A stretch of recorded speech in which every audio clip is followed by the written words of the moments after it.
How much does the UN cost?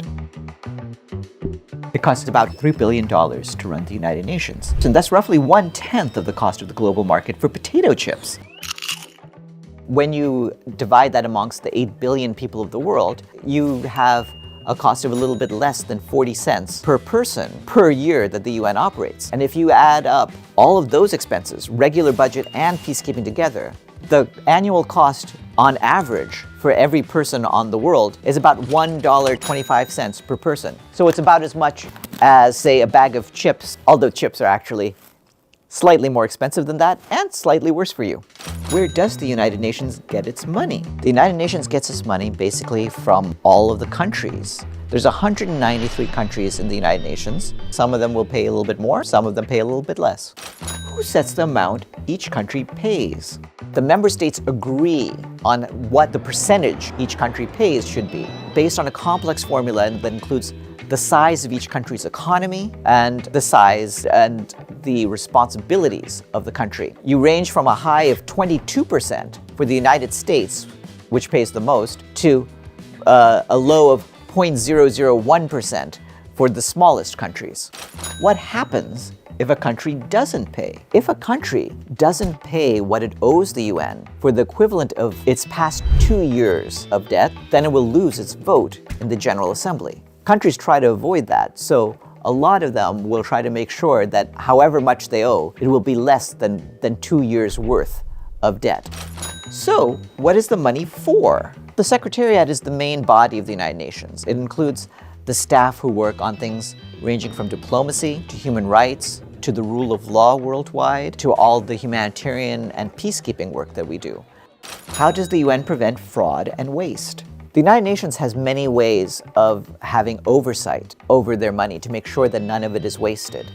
And we do have internal and external auditors. There's groups inside the UN, like the Office of Internal Oversight Services, that investigates any allegations of fraud or corruption. But also, the main way of oversight ultimately is through the member states of the United Nations. They approve the budget and make sure that the expenses that the UN pays match up with our goals.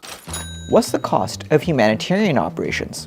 Humanitarian relief falls into a few basic categories, but the main ones have to do with food, drinkable water, shelter, and different assets, whether it's mosquito nets in some countries or winterized clothing in others.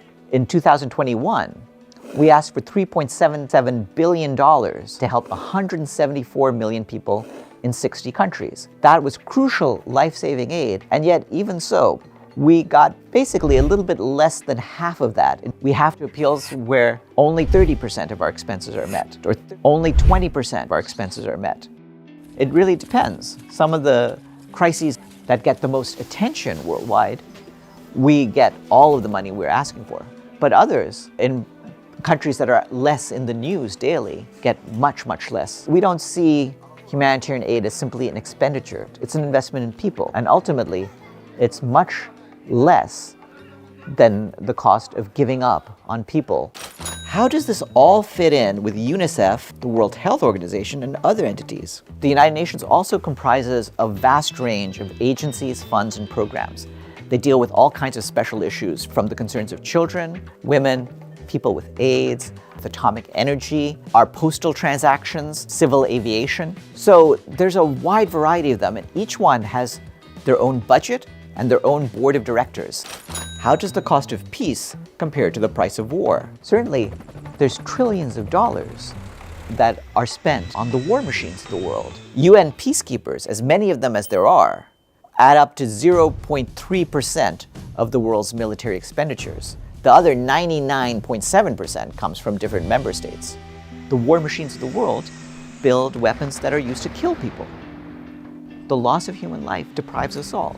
We need to have a better way in life, and the United Nations, through its diplomatic work, its humanitarian work, its work on behalf of human rights, is trying to do what it can to establish a world where money can be spent for things that people really want. That is to say, a life of health, a life in which people are educated, a better life for all of them.